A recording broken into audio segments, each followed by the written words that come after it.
In the heart of the ancient world, a civilization of immense mystery and unimaginable power once thrived. Legends speak of a race known as the ZONAI, enigmatic beings who possessed advanced knowledge and extraordinary abilities. But who were these enigmatic ZONAI? Were they mere mortals, or could they have been something from the gods? After the upheaval, we saw these massive structures up in the sky. In the three corners of Hyrule, the Gerudo Desert, Tabantha, and Hakala, we see these great stone cubes. But if you're in the know, you know that there were these cubes before, on the surface. These architectural marvels, scattered across the continent, share striking similarities, despite being separated by vast distances and cultures. Could it be that the ZONAI shared their knowledge with the various civilizations of Hyrule, or perhaps they were a single, global civilization themselves? The name ZONAI comes from oral tradition in the region. The people of Laurelin Village have known the name for years. You can even see some of the ZONAI spirals on the buildings. The ZONAI were also known for their mastery of the mystical arts. Ancient manuscripts describe their ability to control elemental forces, bend reality, and communicate with the goddesses themselves. We just call anything we don't know about yet as magic, but a lot of the carvings we found talk about flux energy and ZONAI devices with precision. What we call magic is their science. As we delve deeper into the mysteries surrounding the ZONAI, one question remains. What happened to this extraordinary civilization? My question is, where they went? We've heard from the princess about draconification. What if there are a bunch of ZONAI who used to be dragons flying around out there? Did they ascend to the higher realms, leaving only whispers and relics of their existence behind? Or do they walk among us even to this day?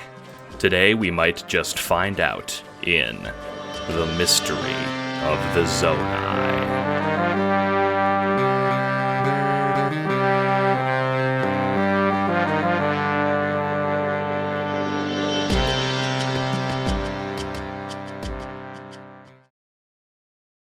Ancient ruins, mysterious towers, strange labyrinths. Before the people of Hyrule, before even the Sheikah tribe, who dwelt in the lands we walk upon? Throughout Hyrule, you see these huge towers, these massive dragons that appear all over the place. You have to imagine, who made these things? Dragons, owls, and boars, all depicted in stark detail, stonework weathering the test of time. What stonecutters crafted these works? These didn't appear from nowhere. They didn't just fall from the sky one day. Well, they might have, but my point is someone made them. A question that echoes through the very land. A question painted into the trees and onto the ground. Who were the ZONAI?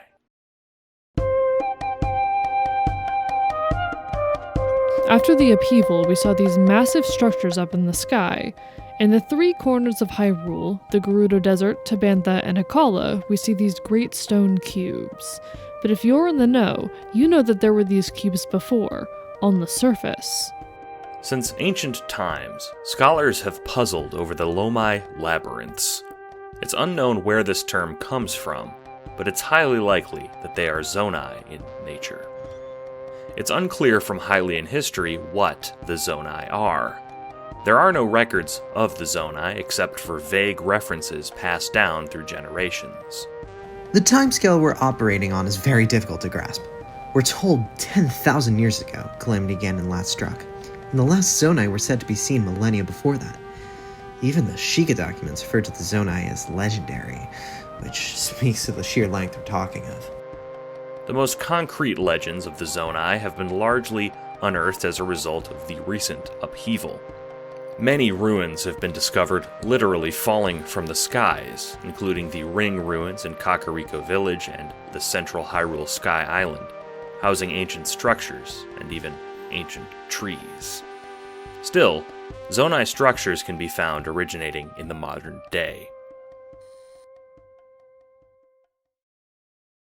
The North Lomai Labyrinth has stood for at least 10 millennia, according to the ancient maps of the Tanbatha region kept by Rito and Hylian scholars.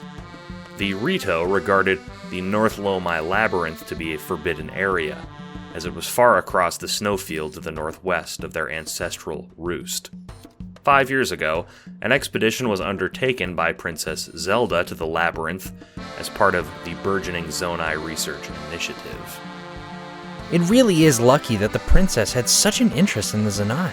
She couldn't have known that 7 years after the calamity, all the ruins would come into the sky. Sometimes I wonder if all her wisdom is just luck. The single-man exploration team was sent far north to the Lomai Labyrinth to investigate. We can see across the entrance to the labyrinth that there are these great dragons that stretch all the way across the place. We can also see these spiral patterns that are sacred to the ZONAI. They're everywhere in their architecture. It's unknown how such a structure has lasted so long in the frigid temperatures of the Tanbatha region, but theorists speculate that the ZONAI imbued their structures with special time magic that helped preserve them.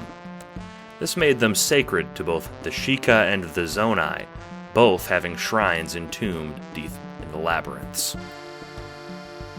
There are two other labyrinths, one in the Gerudo region and one far north in Akkala. These portray the same distinctive dragon and spiral designs. There were expeditions to these too, each one housing a distinctive Sheikah shrine.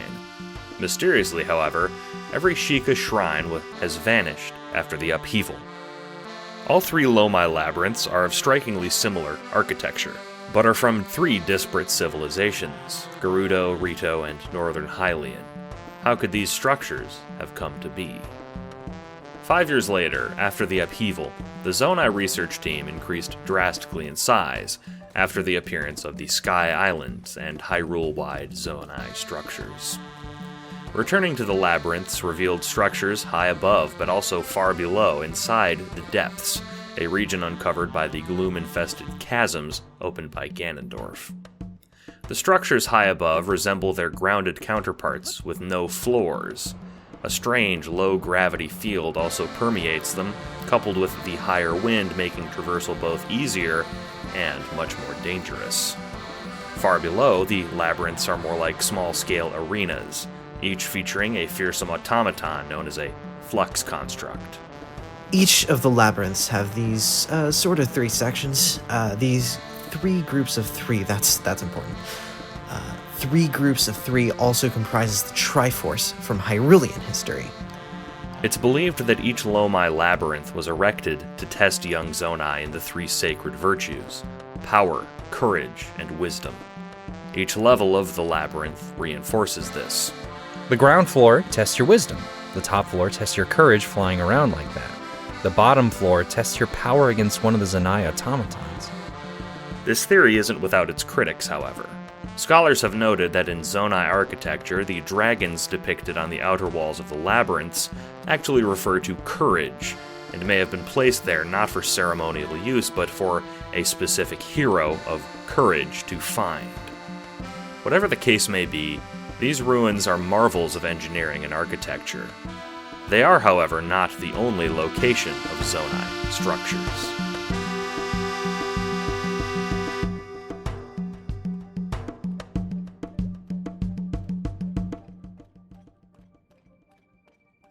Just east of the Tanbatha Lomai Labyrinth lies another structure attributed to the ZONAI, Typhlo. 5 years ago, Typhlo was shrouded in darkness due to the overabundant plant life that seemed to have overgrown the entire area. A Sheikah shrine lay in the center, but the whole place was overrun by keefs as well as a Hinox, making the region difficult to traverse. Now, years later, the overgrowth has receded due to the construction of a Skyview Tower in the area.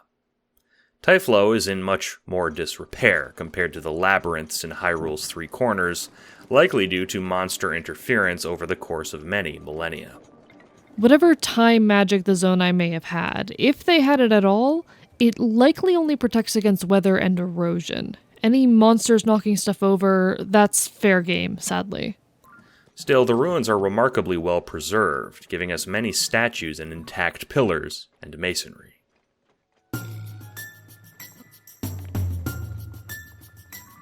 The origin of the word Typhlo is unknown, but ZONAI scholars believe it to be a word roughly meaning unseeing or blind. This of course fits its old status as a dark grove, but even in modern times, the place hides a great deal of secrets.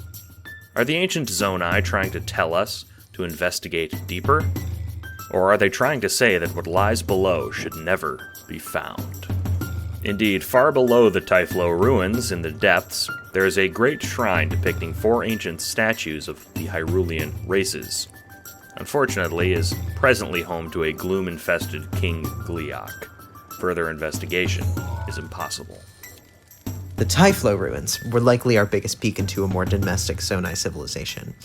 The bog surrounding the place was once likely a moat, perhaps implying this was once a seat of power in the ZONAI culture. Whatever the Typhlo ruins once were, they are now buried under the dirt, too far for us to see. By far the largest cache of architecture we have discovered are the ZONAI ruins. These have been accessible since before the upheaval and are centered around Dracozu Lake in the depths of the Farron region. The name ZONAI comes from oral tradition in the region. The people of Lorellan Village have known the name for years. You can even see some of the ZONAI spirals on their buildings. The Farron region was likely a ceremonial area for the ZONAI, as it holds the largest intact depiction of their dragon. Whether this dragon was a being they worshipped or simply a symbol of their culture is lost to us. In the present day, we are also aware of the massive sky island high above the ZONAI ruins that were revealed due to the upheaval. The monsters present in the ZONAI ruins makes the area hard to traverse, but the efforts of conservationists have decreased the monster population. You have to really admire these people. It's astounding, their ingenuity. Each of the dragon heads in the ruins are at least 10 feet tall, and those are just the ones still standing upright. Also surrounding the ruins are various statues depicting other sacred ZONAI symbols, the boar and the owl. Now, the ZONAI love these 3 animals. Most of all, the dragon. We can equate this to our own love of the Triforce in the modern era, but it's hard to say why the ZONAI gravitated towards their dragon of courage specifically. It was once believed by scholars in pre-upheaval days that the ZONAI were a warrior race due to the barbarian garb found around the Farron region, but these articles are predated by the ZONAI by several millennia. It's likely this barbarian tribe simply occupied the ZONAI structures, much like today's peoples do. It's possible this tribe underwent ZONAI-centric rituals that further connect them, but besides their garb, their culture has been lost to time. Up to this point, we have been unable to locate artwork of the ZONAI, but due to the efforts of Princess Zelda shortly before the upheaval, a discovery was made. Great stone reliefs beneath Hyrule Castle depicting ZONAI history, as well as statue depictions of the ancient people.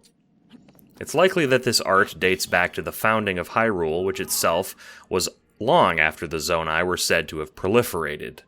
But even so, this find was a rare glimpse into a history which until then was shrouded in mystery. It's hard to overstate how important this was.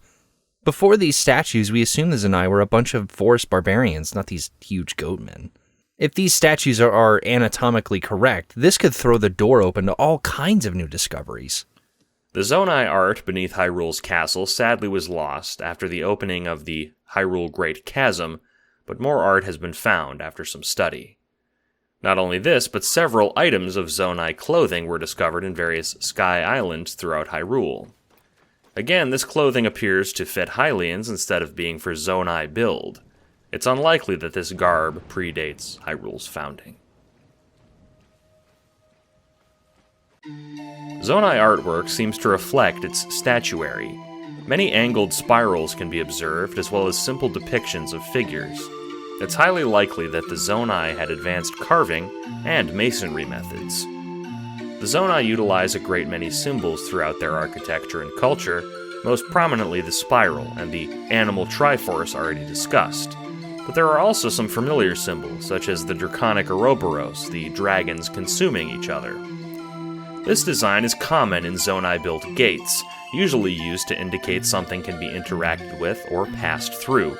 Rings and spirals are often used interchangeably. The spiral, as well as the twin dragons, indicates the cycle. ZONAI loved cycles. It's present in everything they make. It's also geometric. They probably thought time obeyed these same rules. It's hypnotic. Another common symbol is the eye. This, of course, resembles another eye used in Hyrule's past, the Sheikah eye. The Sheikah borrowed a lot from the ZONAI. It's undeniable, from their spiral patterns to their technology to... I mean, look at the eye. The ZONAI loved eyes, and the Sheikah did too. There's a common ancestor there. From depictions of ZONAI in statues and from first-hand accounts of the Princess Zelda herself, ZONAI literally had third eyes that awoke in times of stress or psychic strain. This is yet to be corroborated, but it mimics the Sheikah third eye theory. Concentric circles, spirals, and draconic Ouroboros all symbolize a wide variety of things, but it's clear what they mean to us in the modern age. ZONAI. After the upheaval, the islands in Hyrule's sky were revealed to us. Some we have already discussed, such as the Lomai Labyrinth upper floors, but many we have not. The Sky Islands, unlike their land counterparts, appear to have preserved much of the flora and fauna of ancient Hyrule. How this was done, or indeed, how the islands still float high above, is a complete mystery, but exploring them has revealed some of the most intact ZONAI architecture we have found. The main Sky Island is, of course, the central Hyrule Sky Island, home to the ancient Temple of Time. It's hard to overstate what a discovery this is. I mean, without it, we probably would just have to give up. I mean, look at this place. It's beautiful. The stonework, everything. I don't know where to begin. If only it wasn't so damn hard to get up to.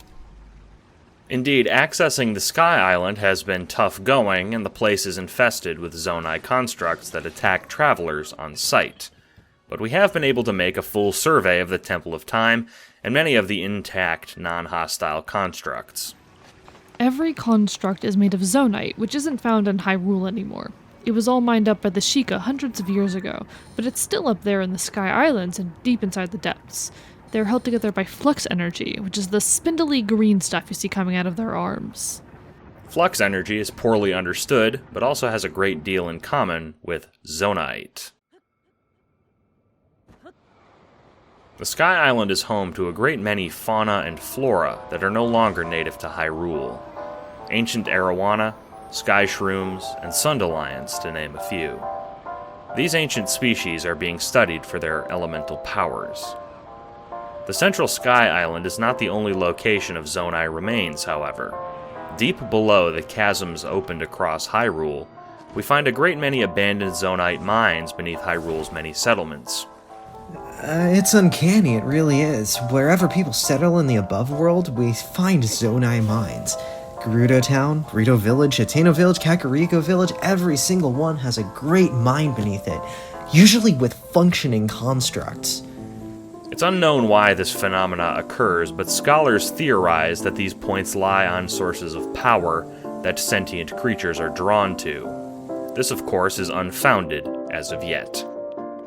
In the depths, there are also depictions of Hyrule's many disparate species, from Gorons to Hyruleans, each one differing heavily from the typical ZONAI structure. Did the earlier ZONAI place these great statues, or were they placed by another, more ancient civilization? It's also unclear who the massive bargainer statues are meant to depict. They are not likely of ZONAI design. It's hard to ignore these statues, especially the bargainers. They're a little creepy, and some say they can hear voices coming from them asking for souls.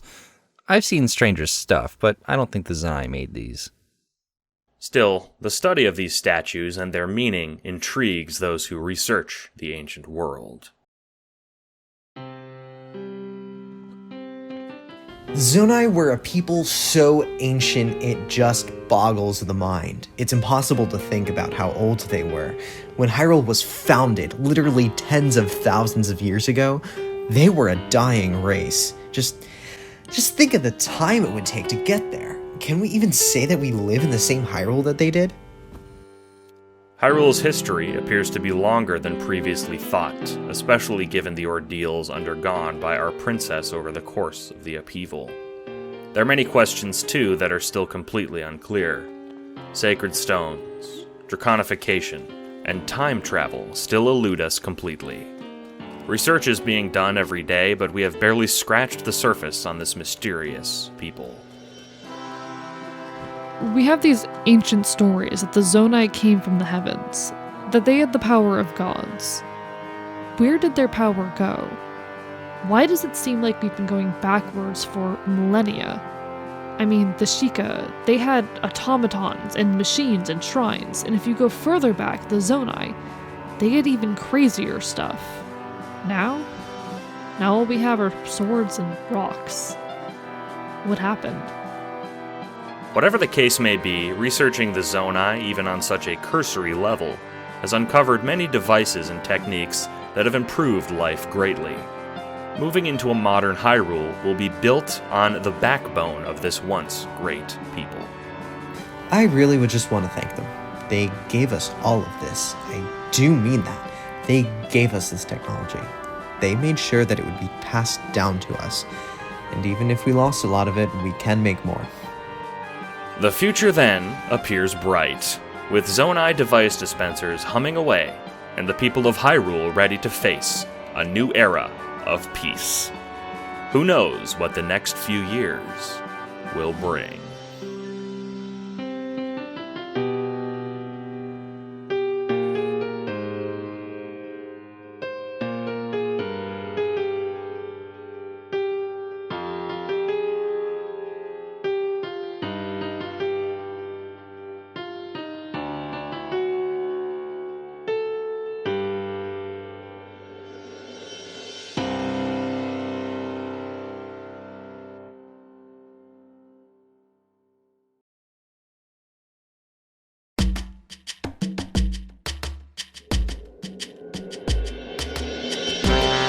My question is where they went.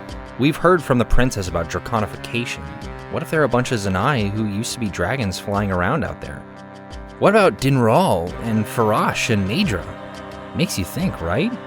Kinda creepy. The Sheikah have a lot of stuff from these ZONAI guys. I mean it, the power keeping the Guardians going was a lot like Flux Energy, in a lot of ways. Why did the Sheikah never mention the ZONAI? It's weird. I guess I wonder how much of this is magic. We just call anything we don't know about yet as magic, but a lot of the carvings we found talk about flux energy and ZONAI devices with precision. What we call magic is their science. The biggest mystery? That's definitely where they came from. It really does seem like they just came out of nowhere. But it's so long ago it's impossible to tell. It's just like this advanced civilization just fell from the sky. They literally might have. We don't know. We don't know.